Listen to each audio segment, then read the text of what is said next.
So guys, let's talk about this IP tables. Actually, this is the Linux command I should cover in the Linux essentials section, but we need to understand how firewall works. So that's why I think this section would be good to introduce you to the IP tables.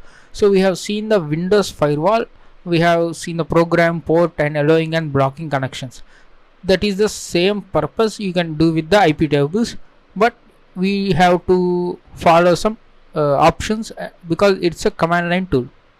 So if I type IP tables, it says command not found because it's in sbin folder, that is systems binary. You need to execute this IP tables as root user. If you say IP tables -h, you need to type the password and you'll get the bunch of options here. So first I will explain some theory. So to see what are the IP tables that are used in your computer, you need to say -l. -l stands for list, and you can see here there are three chains by default: input chain, forward chain, and the output chain. So if you have put any rule, you will get in here.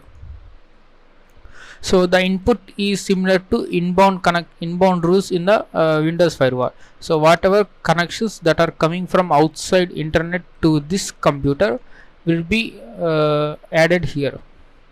So output chain consists of the connections going from our computer to the external web servers or any other computers, and that chain will be added here. That it is similar to the outbound rules. So this forward is used in the routers to forward the packets.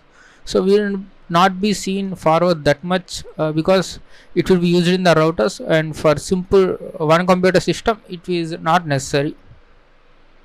So here you can see in the input the default one is accept. So we can browse the internet and we can get the data.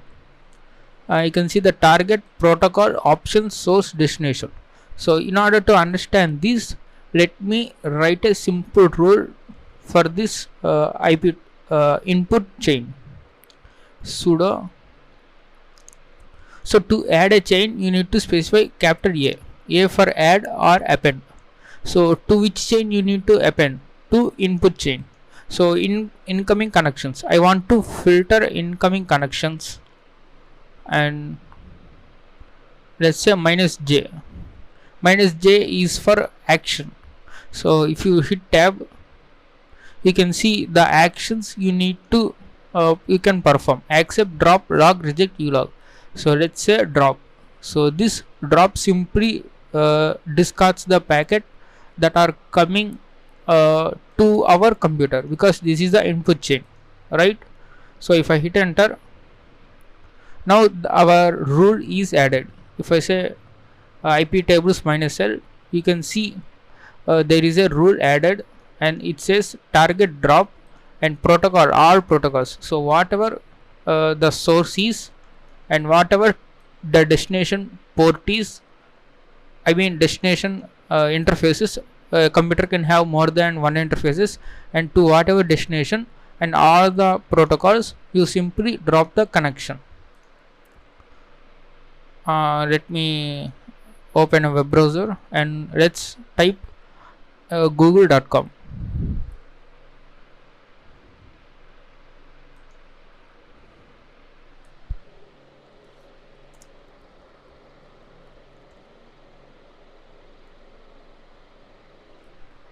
So this web browser keeps reloading infinitely, because we can send the output request to the web server, but the google.com has sent the response, but the response has been dropped because of this IP table rule. So we are dropping from any source to any destination IP address, that is our machine, and we are just dropping. So now what we can do is, I am going to delete this rule. So to do that, let's say we need to find the number of this rule. We need to say minus L, and we need to say list numbers, sorry, line numbers. As you can see, this is the first rule and the number is 1. So using this line number, we can delete the IP tables rule. IP tables, and let's say my capital D for delete, and let's say 1. So I think we need to, it's a bad rule. Does matching rule exist in the chain?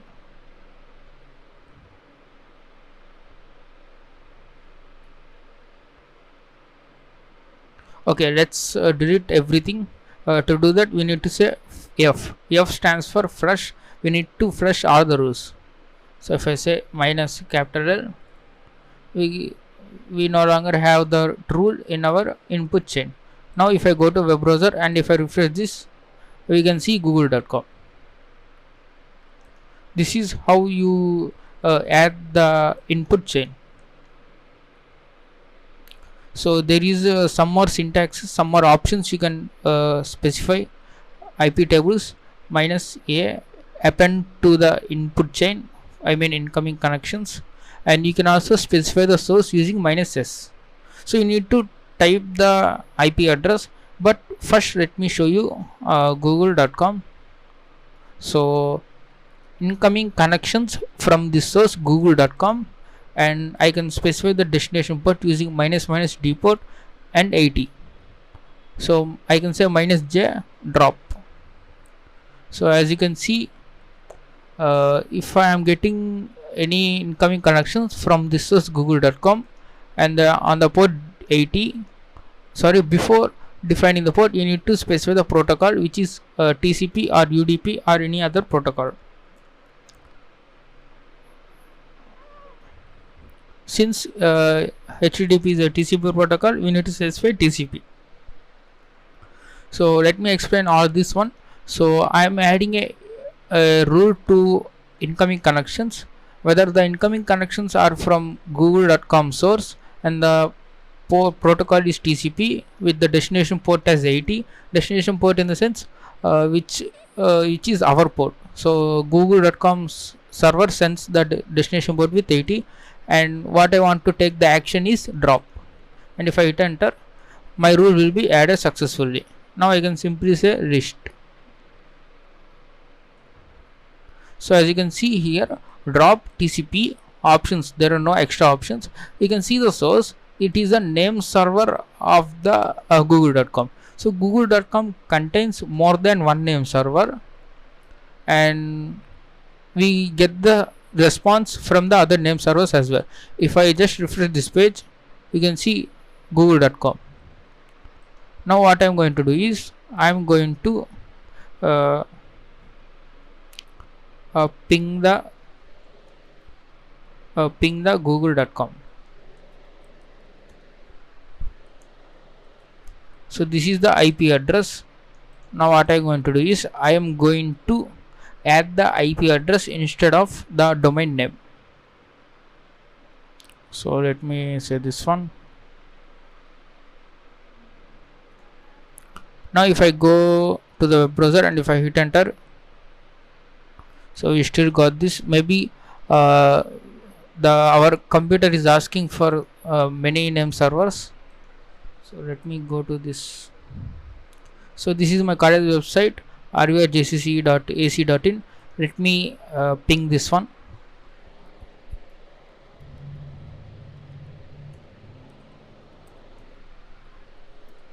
Alright, now let me copy paste this IP address in this chain.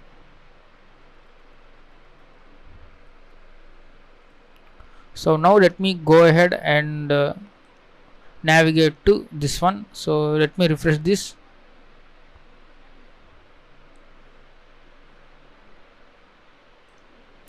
Alright, maybe it has two name servers.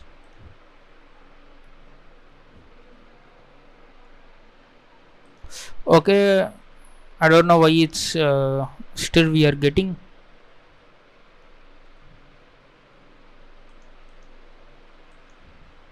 Alright, maybe I have done wrong, but it's the similar syntax. You need to specify the source and the port and the destination port minus j drop. So let me delete this. Let me delete all the rules. Now another thing we need to do is that is the output chain. Sudo IP tables append a output rule. So now if we want to connect to any web server, then we cannot connect to. Let's say similar minus s source. This my carriage website IP address and the port protocol TCP and destination port. Okay, we will drop all the packets on all the ports, and let's say drop. So now if we connect to this web server on the TCP protocol on any port, our packet will be dropped. Now I think we should not get the okay. I'm such a bad at writing these rules.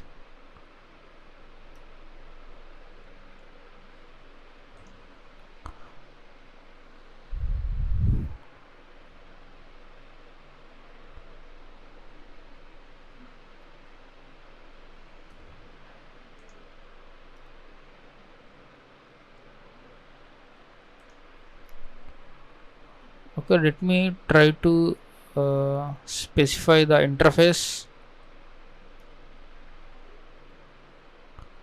So okay, I don't know why it's I'm still able to pinging.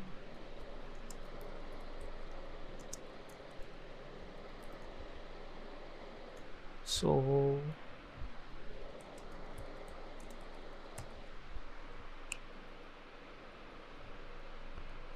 that's about this input output and forward chains. First we did not get the response, right? But later on I don't know why we are getting the response.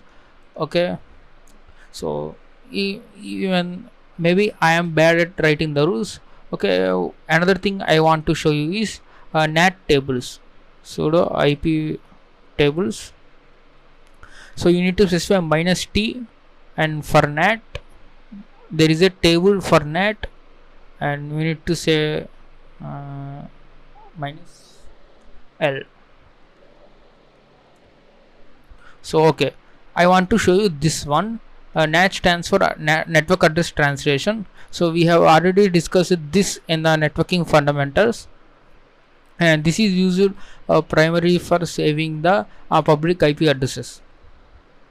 As you can see, we have the three chains: pre-routing, input, post-routing, output. We already know input and output. So what we can do is we can pre-route these incoming packets to another port or to another IP address and the port. So if any computer is sending any data on the port, say 5000 or a range of ports from 5000 to 6000, now I can route those data into some one common port, say 2000. So in that way I can get all of these ports information on one port.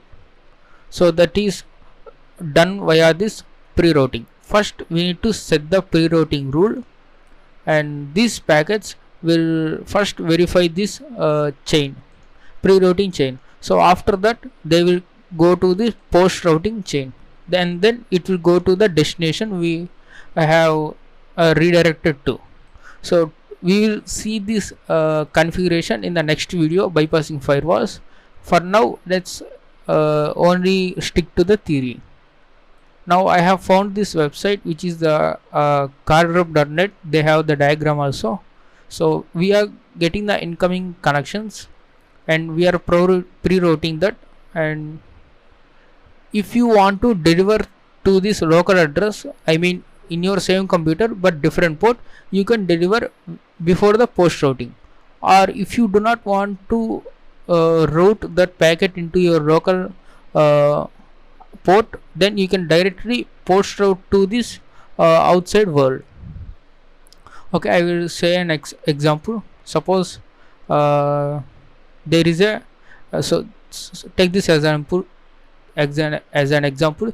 This is the Windows 10 machine, right? So now I am going to send the packet to my Kali Linux machine.